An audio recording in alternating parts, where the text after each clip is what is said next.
Sir, you wanted to see me? Yes, Paul. Listen, I really like the way you dance.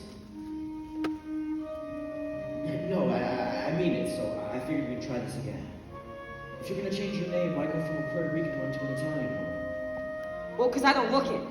You know, people are always saying, you don't look Puerto Rican. You do not look Puerto Rican. But I am. So you figured you looked Italian? No. I just wanted to be somebody new. So I became Paul San Marco. Why did you want to be someone new?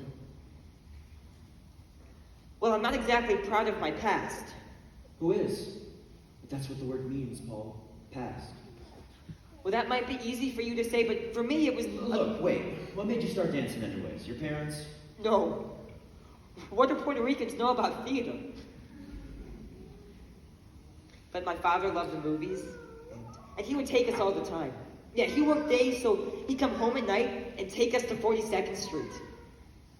We'd go in one movie and out into another and another and another.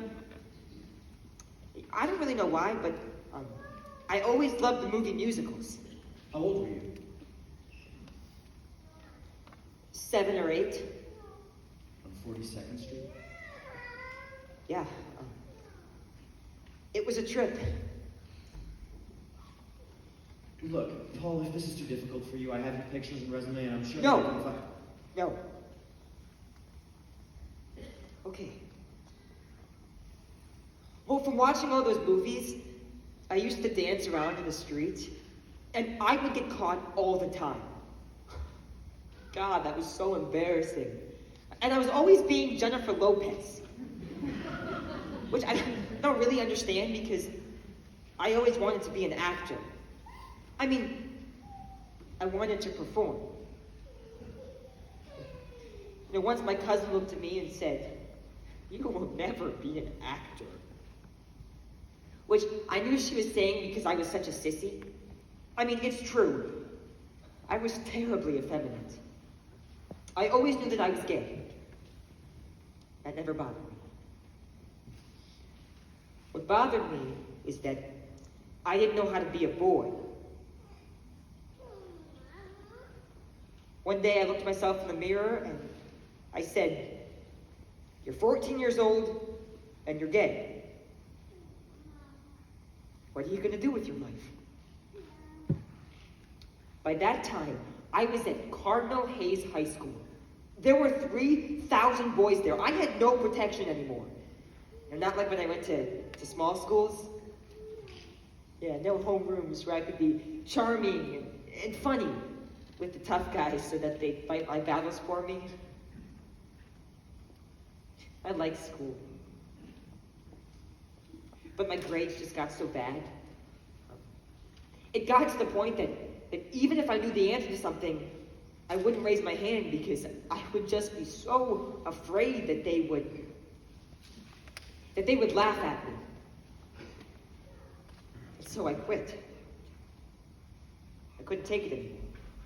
But I really didn't want to. You see, what I was doing when I quit school was trying to figure out who I was and how to be a man. You know, there are a lot of people in this world who don't know how to be a man. But since then, I figured out that I am one. You see, I was looking for the wrong thing. I was trying to be butch. Well, anyway. But one day I heard that they were looking for male dancers at the Jewel Box Review. You know, the drag show. And from all those years of pretending that I was J-Lo, I had developed this beautiful extension. And so I went down to audition, and they said, "You're too short to be a boy. Would you like to be a pony?" And I said, "What's that?" And they said, "A girl."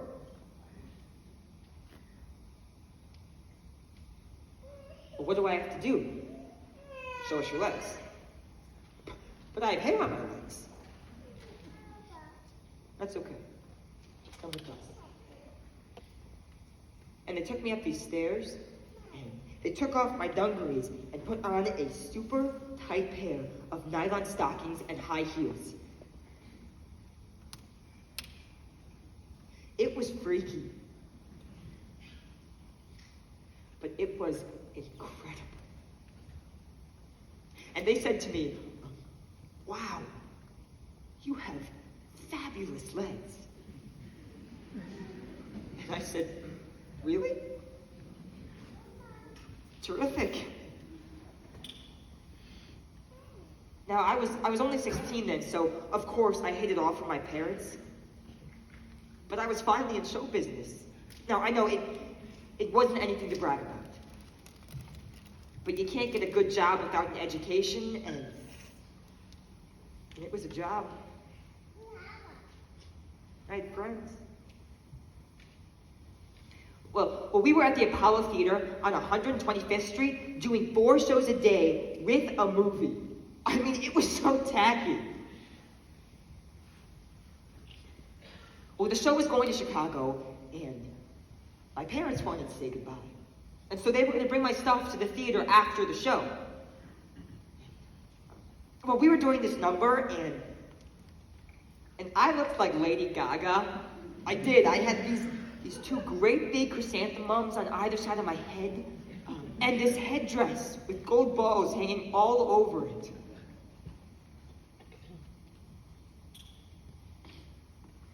Well, I was going on for the finale number, and who should I see standing by the stage door? My parents. They had gotten there too early. I freaked. I didn't know what to do. And so I thought to myself, I know, I will just walk right past them, and they will never know it's me. And so I took a deep breath, and I started down those steps. And just as I passed my mother, I heard her say, "Oh my God." I died. But what could I do? I mean, I had to go on for the finale, so I just kept going. Well, after the show, after I'd gone up to my dressing room and finished dressing and taking my makeup off, I went back downstairs. And there they were, standing in the middle of all these.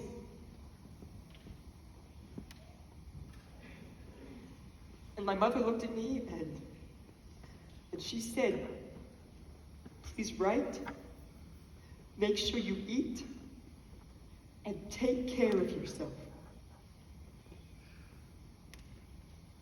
And just before my parents left, my father turned to the producer and he said, "Take care of my son." Well, that was the first time that he'd ever called me that. And